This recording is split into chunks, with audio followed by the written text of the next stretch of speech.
मैं किशन कुमार और आप देख रहे हैं Kishan Kumar UPSC. So today actually I came with the topic of the rise of Maratha with lecture 2. Okay, I am in front of you to discuss about rise of Maratha in lecture 2. I am repeatedly telling you that this is lecture 2 means I am making you मैं क्या करूं, फिर job छोड़ दूं? reminder that I have taken lecture 1, I have uploaded lecture 1. Please go and see. And without seeing that video, you will not understand a single word which I am telling you in this video. Okay.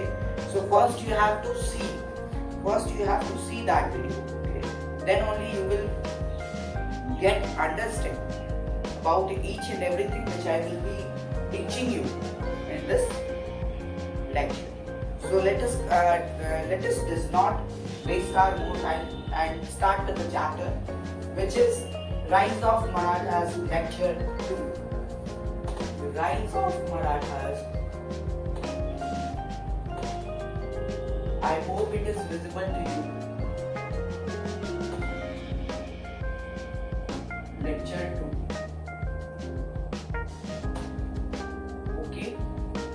Now we have to proceed with this chapter, and I will make you a reminder that what we had studied in the previous lecture, that so that the students who have not watched the lecture 1 yet will also get a little bit idea, but not a full lecture. Because if I will repeat a full lecture over here, then what will be the meaning of breaking down this chapter into 4 lectures here? You are making my lectures meaningless if you are directly seeing lecture 2. So first go and watch lecture number 1, and I will be recapping lecture number 1 over here also. Recap. चलो start करते हैं, अपन और time waste नहीं करने वाले हैं, तो चलिए शुरू करते हैं। स्टार्ट करेंगे इस चैप्टर के साथ अपन। चलो देखो, प्रीवियस लेक्चर में हम लोगों ने क्या देखा था कि राइज ऑफ मराठास। राइज कैसे हुआ भैया इनका? तो ऑक्सिलरी थे,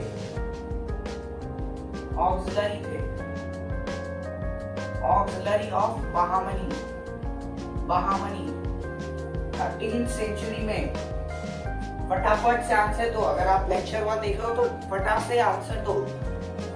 13th सेंचुरी कौन रूल कर रहा था महाराष्ट्र वाले रीजन पे? यादवा किंग्स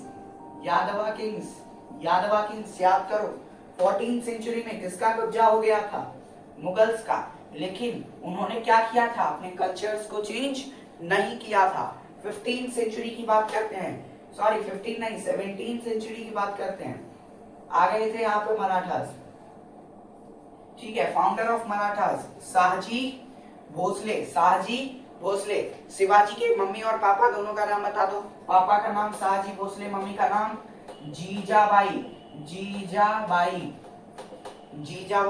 जीजाबाई और शाहजी भोसले, ठीक है। उन दोनों के बेटे कौन थे? शिवाजी, छत्रपति शिवाजी, ठीक है।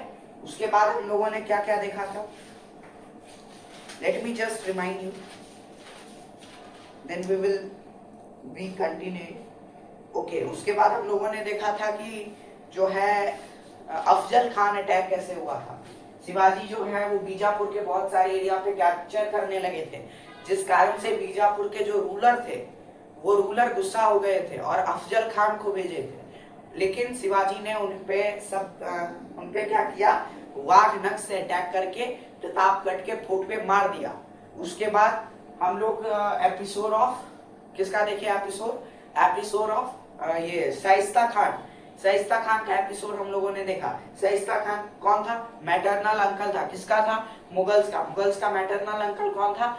शाइस्ता खान था, ठीक है। वो आए, उसको जो है शिवाजी मार के भगा दिए। 3 साल तक अटैक किया वो, शिवाजी चुप रहे। लेकिन चौथे साल जैसे ही अटैक करने आया, शिवाजी जो है उसके फोर्ट में रातों रात घुस गए और सर्जिकल स्ट्राइक करते हुए उसे मार दिए। इसीलिए जो है शिवाजी ने इसी दिन शाइस्ता खान को मार करके इंडिया का फर्स्ट सर्जिकल स्ट्राइक कर दिया था, ठीक है। वर्ल्ड का सबसे पहला सर्जिकल स्ट्राइक शिवाजी ने ही किया था। ठीक है, यहाँ तक हम लोगों ने पढ़ लिया था। ठीक है, उसके बाद हम लोगों ने सूरत के बारे में एक छोटा सा झलक लिया था, जो कि आपके बुक में है, एनसीईआरटी में। उतना ही था कि भैया जो मुगल्स था, मुगल्स लोगों का एक मेजर जो ट्रेडिंग सेंटर था वो सूरत में था। तो शिवाजी ने क्या किया था कि सूरत में जो है अटैक कर दिए थे, और शिवाजी जो है सूरत पे कब्जा करने लग गए थे। 2 बार अटैक किए उन्होंने, 1 करोड़ रुपया जो है जमा किया, और जितना रुपया यहाँ से शाइस्ता खान लूटा था ना, शाइस्ता खान मरा नहीं था। हाँ, एक बात मैं आपको प्रीवियस लेक्चर में बताना भूल गया, शाइस्ता खान मरा नहीं था। जैसे ही सर्जिकल स्ट्राइक हुआ, शिवाजी घुसे, उसे पता चल गया कि मेरे फोर्ट में शिवाजी आ गए हैं, तो वो क्या किया, भागने की तैयारी करने लगा। लेकिन जैसे ही वो भाग रहा था ना विंडो के हेल्प से, वो क्या किए शिवाजी की उसके हाथ को पकड़ लिया और तलवार चला दी। लेकिन हाथ तो नहीं कटा, लेकिन फिंगर्स उसके कट गए, तो वो बच गया। ठीक है, ठीक है, ठीक है। अब आज शुरू करते हैं हम लोग लेक्चर 2 के साथ। ये था अपना लेक्चर 1। अगर आप लोगों ने लेक्चर 1 नहीं देखा है तो मेरी बात मानिए, लेक्चर 1 पहले देख के आइए। ठीक है, मैंने 10 मिनट आपको रिकैप करवा दिया। किस चीज के लिए? इसके लिए। ठीक है, आइए स्टार्ट करते हैं। अब देखो, अब हमारा लेक्चर 2 यहां से स्टार्ट होता है। ध्यान से सुनना मेरी बात। मैं आपको एक कहानी के रूप में आपको हर एक चीज बताता हुआ नजर आऊंगा। Surat attack sent Mughal pride, Aurangzeb sent Rajput general Jai Singh to beat Shivaji. ठीक है, Shivaji lost this battle and given large part of his empire.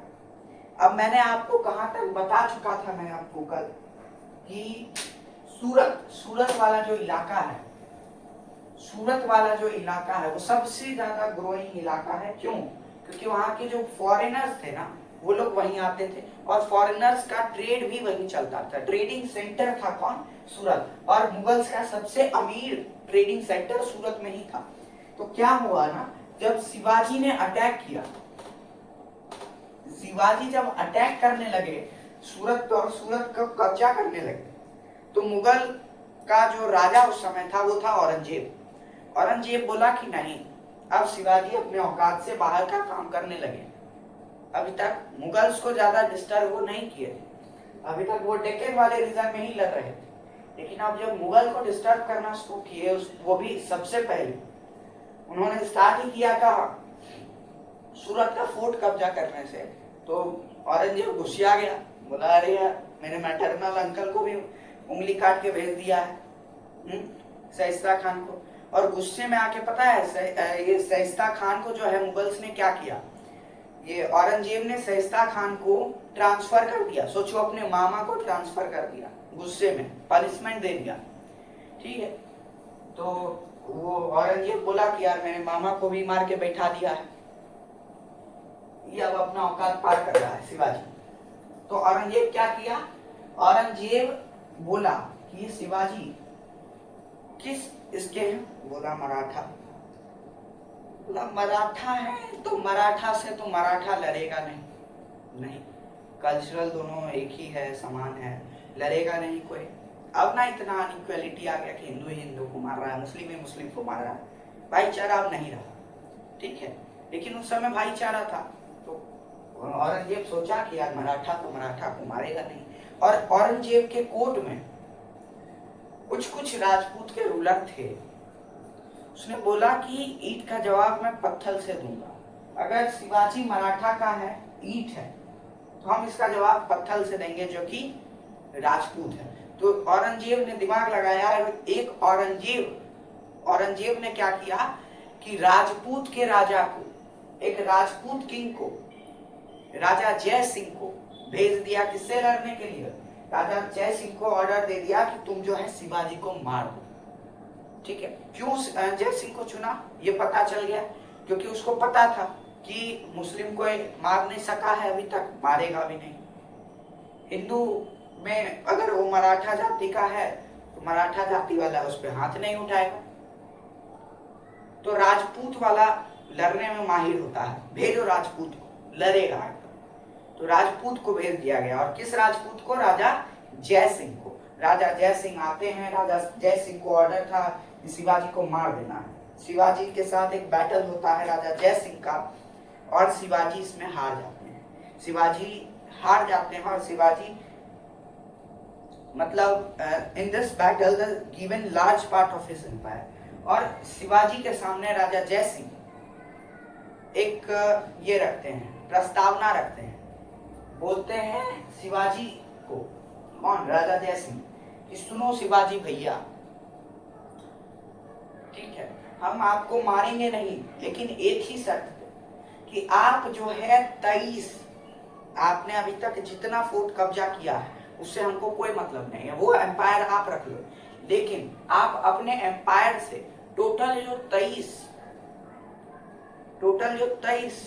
तो फोर्ट है, मेन जो किला आपने कब्जा किया है 23, वो आप मेरे नाम कर दो, वो आप औरंगजेब के नाम कर दो, वो आप मुगल के नाम कर दो, ठीक है।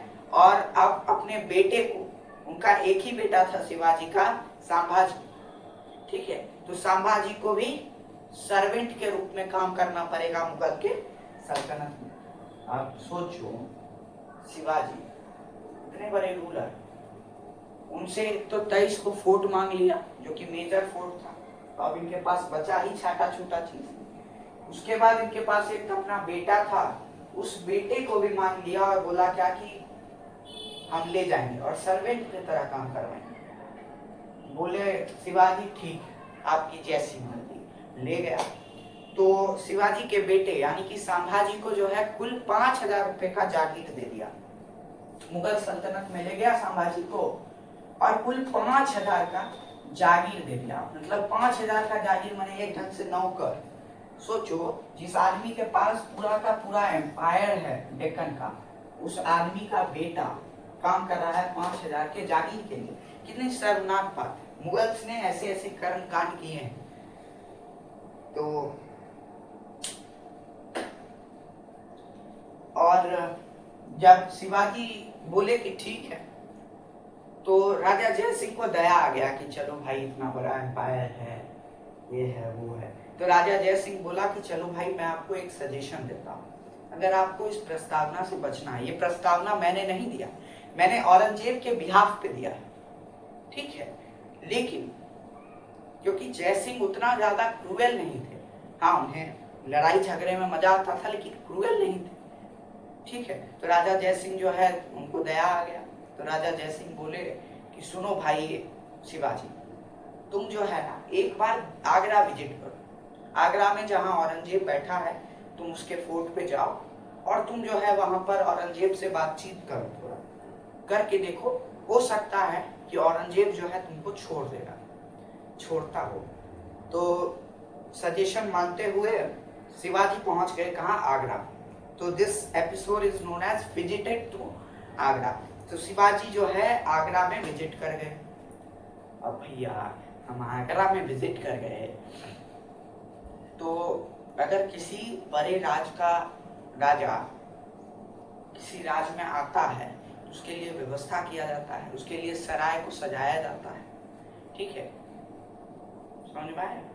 तो वैसा कुछ नहीं था। जब शिवाजी और आगे बढ़े आगरा में तो उनको जो है मुगल्स का फोर्ट दिखा, औरंगजेब का फोर्ट दिखा। उस फोर्ट में जब गए शिवाजी तो उन्होंने क्या देखा कि उस दिन औरंगजेब का बर्थडे था।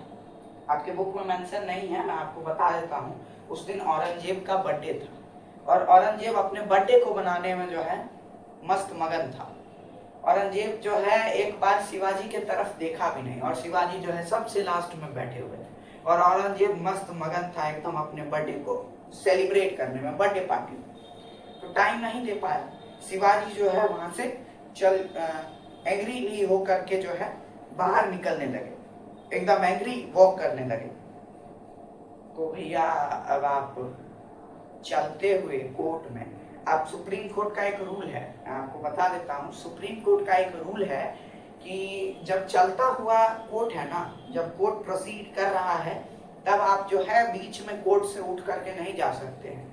तो वैसे ही उस समय राजा महाराजा का भी कोर्ट का अपमान माना जाता था जब कोई बीच से उठ के चला जाता था। तो जब शिवाजी उठ के जाने लगे तो उसके सारे सैनिक रोक दिए उन्हें, क्या पाप कर रहे हो पापी, ठीक है, शिवाजी को ऐसे बोलने लगे वो लोग।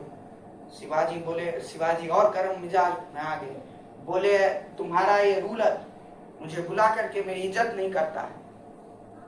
तो बहुत अनाप शनाप बोले शिवाजी औरंगजेब के बारे में। एक तो उस दिन उसका बर्थडे, उसने आदेश दे दिया क्या कि शिवाजी और उसका बेटा संभाजी दोनों को जो है कैद कर लो, अरेस्ट कर लो और रख लो, और इतनी कड़ी निगरानी रखना कि वो दोनों भाग ना पाए। अब अरेस्ट कर लिया गया किसको? शिवाजी को और संभाजी को। यहीं से अब शुरू होता है शिवाजी का मेन गेम। ठीक है, ये सब तो अभी ट्रेलर था उनके डिप्लोमेट्स का। अब तुमको दिखाई देगा कि कितना बड़ा वो आदमी था। तो personality of that man you will see now, you will get to know that why do we call him Chhatrapati Shivaji. Okay, now you will get the appropriate reason for that. देखो क्या हुआ। देखो, शिवाजी जब jail के अंदर चले गए और संभाजी दोनों बाप बेटे ने दिमाग लगाया, बोला अब निकला कैसे जाए बाबा, निकला कैसे जाए। तो शिवाजी बोले कि मेरे पास एक आइडिया है। क्या आइडिया है मैं आपको बताता हूँ। आइडिया ये था कि शिवाजी जो है ना, वहाँ के जितने जो निगरानी कर रहे थे उनको बोल दिए कि मेरी तबीयत खराब हो गई है। ठीक है, मेरी तबीयत खराब हो गई है भाई लोग, तो मैं क्या करना चाहता हूँ कि ये मेरा अंतिम समय है और मेरी तबीयत खराब हो गई है, तो मैं अपने अंतिम समय में मेरे पास जो साम्राज्य बचा है उसका जो कलेक्शन आता होगा ना, उस कलेक्शन से मैं दान धर्म करना चाहता हूँ। मैं गरीबों को और मुगल जनरल को, जो आम जनता है, उन्हें जो है फ्रूट बांटना चाहता हूँ। तो वहां पे जितने सैनिक थे बोले कोई बात नहीं, तुम्हारा पैसा है जैसे लो, तुम्हारा अंतिम समय है इसलिए स्वीकार किया जाता है। शिवाजी बोले वाह, अब मजा आएगा। शिवाजी जो है क्या करने लगे, डेली 4 बक्सा 5 बक्सा जो है फ्रूट्स का भर के ले जाने लगे बाहर की ओर। ठीक है, दान करने के बहाने। तो रोज बक्सा का चेकिंग होता था कि भैया शिवाजी कहीं फ्रूट के अलावा और कुछ तो नहीं भेज रहे हैं। तो डेली फ्रूट ही निकलता था। तो जब डेली फ्रूट ही निकलता था तो आप देखते होंगे कि जो टीचर स्कूल के बाहर खड़ा रहता है ना और आपका बैग चेक करता है, वो टीचर 5 दिन 6 दिन आपका बैग एकदम ढंग से चेक करेगा। उसके बाद अगर आप पे ट्रस्ट हो गया ना उसका, उसके बाद आपको जाने देगा, उसके बाद चेक नहीं करेगा। उसके बाद उसको लगता है क्या बच्चा मासूम है, कहीं कुछ नहीं लेके जाएगा। लेकिन वैसा ही हुआ शिवाजी के साथ। डेली चेक होता था उनका फ्रूट का बक्सा, कुछ नहीं निकलता था। तो एक दिन क्या हुआ ना कि जितने भी आर्मी लोग थे, जितने भी लोग थे जो वहां निगरानी रख रहे थे शिवाजी पे, वो सारे लोग जो है चेकिंग करना छोड़ दिए। अब जब शिवाजी देखे कि चेकिंग करना बंद हो गया है, शिवाजी क्या किए कि एक पेटी में अपने बंद हो गए और एक पेटी में संभाजी को बंद कर दिए और लेकर के बाहर चला गया सब पेटी को लेकर। बाद में पता चला कि शिवाजी और संभाजी दोनों पेटी में बंद होकर के बाहर निकल गए हैं और वो दोनों लापता हैं। उसके बाद से मुगल उनको ढूंढ ही नहीं पाया, औरंगजेब उनको अरेस्ट ही नहीं कर पाया और दोनों जो है इस तरह जेल से फरार हो गए। जय सिंह कन्विंस्ड राजा, ठीक है, Aurangzeb kept him in house arrest in, Aurangzeb kept him in house arrest. Then Shivaji planned to send gift in big baskets to holy men and generals. Guards stopped checking after some time. Shivaji and Sambhaji hide in the fruit basket and escaped. Escaped मतलब protect and get protected. Aurangzeb couldn't catch them, और उसके बाद औरंगजेब जो है उन्हें कभी पकड़ नहीं पाया। In 1674 Shivaji had full Vedic coronation at the fort of Raigad. coronation मतलब होता है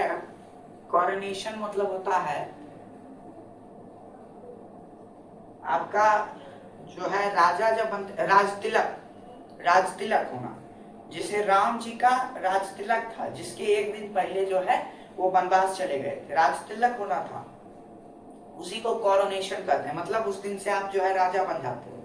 तो 6 जून डेट एकदम याद रखो, 6 जून 6 जून, ये डेट आप कोई और डेट भूल जाओ मतलब नहीं है, इस डेट को जरूर याद रखो। 6 जून 1674 को क्या हुआ, शिवाजी का वैदिक कॉरोनेशन हो गया, मतलब वैदिक रूप से जो है शिवाजी अब राजा बन गए और उन्होंने 2 टाइटल होल्ड की, श्री राजा छत्रपति शिवाजी महाराज पहला टाइटल, दूसरा टाइटल छत्रपति का, तो उन्होंने श्री राजा का भी ये कर दिया, टाइटल ले लिया, 2 टाइटल लिया उन्होंने उस दिन अपने वैदिक कॉरोनेशन के दिन।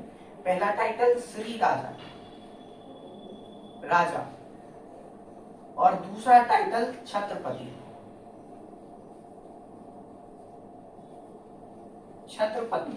छत्रपति और श्री राजा 2 टाइटल उस दिन उन्हें मिल गया और आज से जो है शिवाजी नहीं, शिवाजी क्या हो गए, छत्रपति, श्री राजा श्री छत्रपति शिवाजी महाराज हो गए। Started on his own era, और उस खुशी में उन्होंने क्या किया, अपना कैलेंडर स्टार्ट कर दिया, अपना एरा स्टार्ट कर दिया, जिसका क्या नाम पड़ गया, राज्य अभिषेक शाखा, राज्य अभिषेक शाखा। Started own time era in south, Shivaji stopped Dutch and Portuguese from slave trade. अब देखो डेक्कन में क्या होता था ना, डेक्कन में डच और पोर्तुगीज के लोग आते थे और यहाँ के जो गरीब लोग होते थे उन्हें जो है स्लेव बना करके लेके जाते थे और उन्हें उनसे काम करवाते थे, टॉर्चर करते थे उन्हें, ठीक है, स्लेव के रूप में। कहाँ के लोगों को, डेक्कन के लोगों में, तो इसी को स्लेव ट्रेड कहा जाता था, नौकर के रूप में जो है उन्हें करते थे। कौन, फॉरेनर्स आते थे और इंडिया के जो लोग थे, गरीब लोग थे, उन्हें लेकर के जाते थे पैसे के बहाने और वहीं रख देते थे, ठीक है, स्लेव ट्रेड करते थे। तो शिवाजी जब आए तो शिवाजी ने डच और पोर्तुगीज दोनों को वार्निंग दे दिया कि अब कोई स्लेव यहाँ से नहीं जाएगा और जिस स्लेव को आप लेके गए हो और वो जिंदा है वापस करो, वापस करो, नहीं तो हम आपको बढ़िया से मजा चखाएंगे, ठीक है। अब देखो शिवाजी डाइड, अब जो है शिवाजी का मृत्यु हो गया। शिवाजी का जन्म कब हुआ था, 1630 में। कब हुआ था, 1630 में। और शिवाजी का मृत्यु कब हो गया, उसके जस्ट 50 ईयर बाद 1680 में, ठीक है। मतलब 1674 से 1680 तक उन्होंने ऑफिशियली राजा की तरह काम किया था, ऑफिशियली। वैसे तो उन्होंने 16 साल की एज से ही लड़ाई झगड़ा शुरू कर दिया, लेकिन कॉरोनेशन के बाद जो है राजा का माना जाता है। 1674 से 1680 माने 6 साल जो है उन्होंने ऑफिशियली राजा की तरह रूल किया, ठीक है। 1680 में उनका डेथ हो गया। He was great planner and dreamer, European said he was like Alexander, और यूरोपियंस ने उन्हें जो है अलेक्जेंडर की उपाधि दे दी, ठीक है। लेकिन हमें नहीं चाहिए अलेक्जेंडर वगैरह की उपाधि, उनके लिए छत्रपति महाराज एकदम मस्त है, ठीक है। बुंदेल प्रिंस छत्रसाल, ठीक है, छत्रसाल नाम का एक बुंदेल का राजा था जो कि बहुत ज्यादा इंस्पायर हो गया शिवाजी से, और उसने क्या किया कि शिवाजी को जो है इंस्पायर हो करके शिवाजी से उसने अपना एक एम्पायर शुरू कर दिया, जस्ट शिवाजी के ही पथ पे चलकर, जिस एम्पायर का नाम था बुंदेलखंड किंगडम, जो कि अभी उत्तर प्रदेश में है।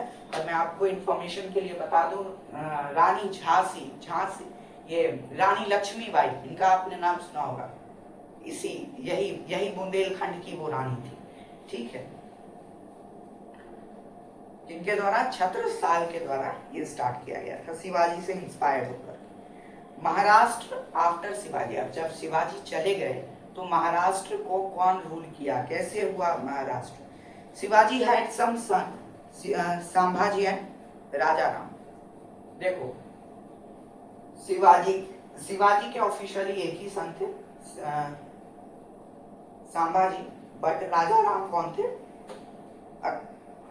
a kid which is born with one common parent and one uncommon parent, ठीक है। मतलब एक पेरेंट वो थे जो कि शिवाजी के भी थे, एक पेरेंट वो थे जो कि अनकॉमन थे, ठीक है। One, a child which is born from one common parent and one uncommon parent. ये समस्या है रे, क्या बोलने का? तू इसके साथ मत घूम रे। Okay, from two another couples. ठीक है, तो वो राजा राम थे। After death of Sambhaji, after death of Shivaji, Sambhaji become the king of Sambhaji become Chhatrapati यानी कि किंग बन गए।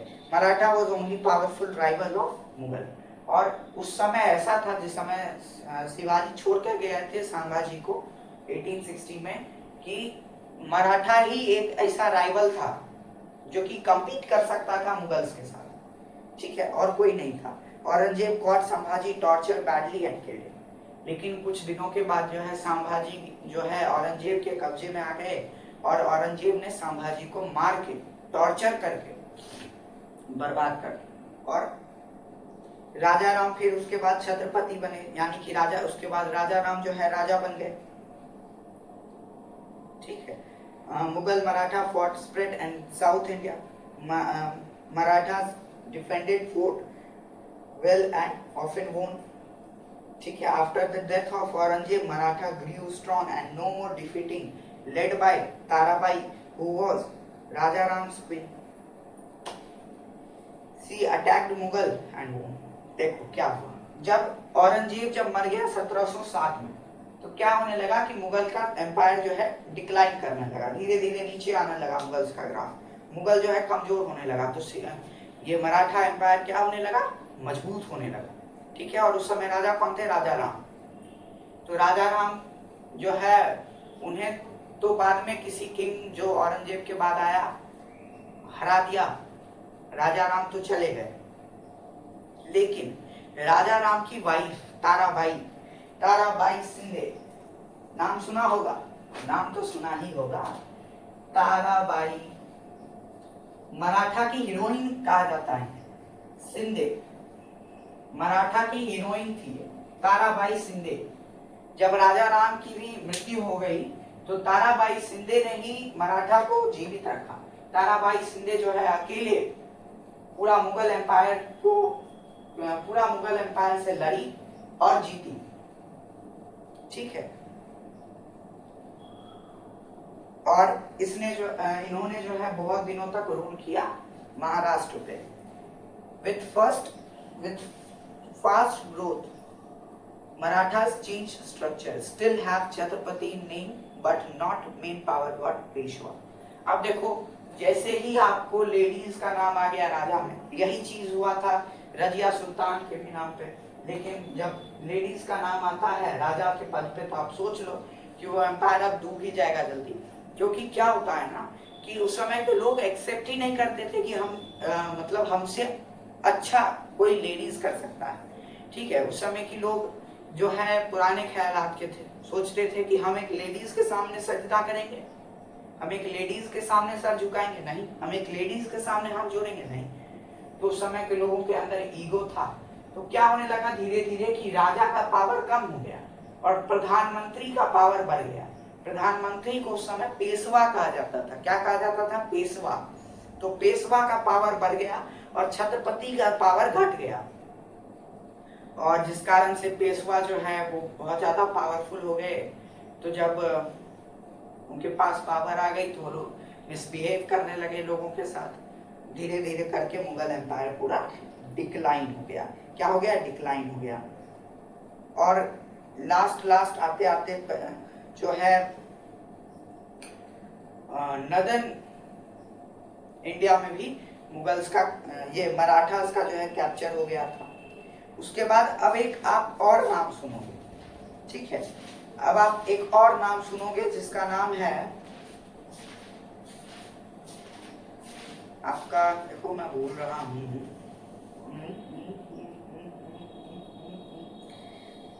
क्या नाम था यार उनका, ताराबाई शिंदे एंड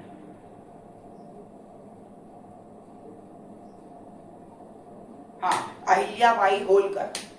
तो ठीक है, जब ताराबाई शिंदे भी जब चली गई, गुजर गई, ठीक है, जब इनका ये भी डेथ हो गई तो इसके बाद जो है एक और लेडी आती है सामने जिनका नाम होता है अहिल्याबाई होलकर, और उन्होंने जो है बहुत सारे मंदिर को फिक्स करवाया है।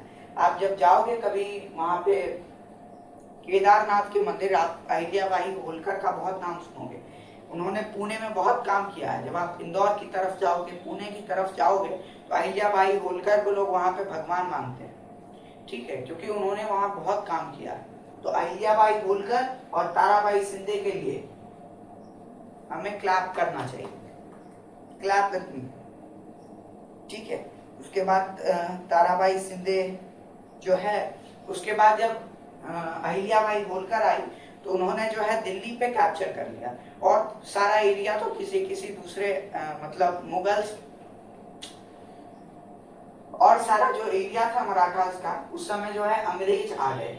अब अंग्रेज आना शुरू हो गए थे, तो जब अंग्रेज आ गए तो उन्होंने जो है और सारे मराठास को जो है कैप्चर कर लिया। लेकिन अभी भी एक जगह बचा हुआ था दिल्ली, जो कि अभी भी ताराबाई शिंदे और अहिल्याबाई होलकर के कब्जे में था, ठीक है। और लास्ट तक, जब तक एकदम ब्रिटिश रूल इंडिया में नहीं आ गया, तब तक दिल्ली जो है मराठास के कब्जे में रहा। In late 18th century, British were the main rivals of Maratha, fought 3 Anglo-Maratha wars from 17th, और जो है थर्ड बैटल ऑफ पानीपत हो जाता है, ठीक है। जब अब देखो अब कैसा सिनेरियो है, मराठास भी है यहाँ पे लेकिन वीक है, तो अब जो है उधर से अंग्रेज आएंगे, तो 3 वार टोटल होगा, जिसमें कि एक वार है third battle of Panipat, battle of Panipat. Panipat किसके बीच में? ये एंग्लो ईस्टर्न, ठीक है, जो मतलब अंग्रेज लोग थे उनके बीच में, और किसके बीच में? अंग्रेज वर्सेस मराठास। अंग्रेज वर्सेस मराठा होता है किसमें? थर्ड बैटल ऑफ पानीपत का, और इसमें जो है अंग्रेज जीत जाते हैं, ठीक है, और मराठा हार जाता है। Anglo Maratha 3 Anglo Maratha war हुआ 1775 से लेकर के 1818 तक। उसी के बीच में कहीं थर्ड बैटल ऑफ पानीपत हुआ है, मुझे अभी करेक्ट डेट याद नहीं है, मैं आपको बाद में कभी बता दूंगा शॉर्ट्स में, ठीक है। तो इसमें अंग्रेज और मराठा दोनों आमने सामने आते हैं और अंग्रेज जो है जीत जाते हैं। अब मराठा का एंड हो गया। अब बस एक लेक्चर और बचा है, चैप्टर 3 लेक्चर नंबर 3, जिसमें हम लोग जो है एडमिनिस्ट्रेशन पढ़ेंगे कि कैसे कंट्रोल होता था इतना बड़ा एम्पायर। लास्ट में हम लोग ने देखा कि नदर्न रीजन को भी पूरा कैप्चर कर लिया था मराठा ने, साउथ के भी रीजन को कैप्चर कर लिया था। तो कैसे इतना संभाल पाते थे वो लोग, ठीक है, कैसे इतना मैनेजमेंट हो पाता था, एडमिनिस्ट्रेशन कैसा था मराठा रूलर का, ठीक है। और जो भी बात मैंने इसमें कहना आप लोगों को भूल गया हूँ, मैं जब रिवीजन करवाऊंगा तो आपको लेक्चर नंबर 3 में कंप्लीट इस चैप्टर को मैं आपको खत्म कर दूंगा, और इतना बड़ा चैप्टर 3 लेक्चर्स में कंप्लीट हो जाएगा, ठीक है। इसीलिए मैं कहता हूँ कि एसएसटी बहुत प्यारा सब्जेक्ट, बहुत प्यारा सब्जेक्ट, बहुत मेरे दिलो जान में एसएसटी का पास है, ठीक है। मैं बहुत मानता हूँ एसएसटी में, क्योंकि मुझे जो है कहानियां सुनना और सुनाना दोनों अच्छा लगता है।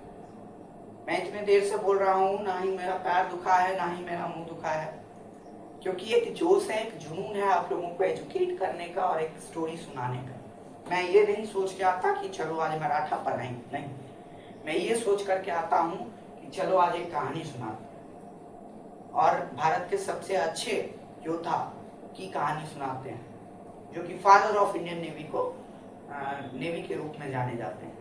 धन्यवाद, राधे राधे, आप सभी का दिन शुभ हो। Enjoy your day and thank you.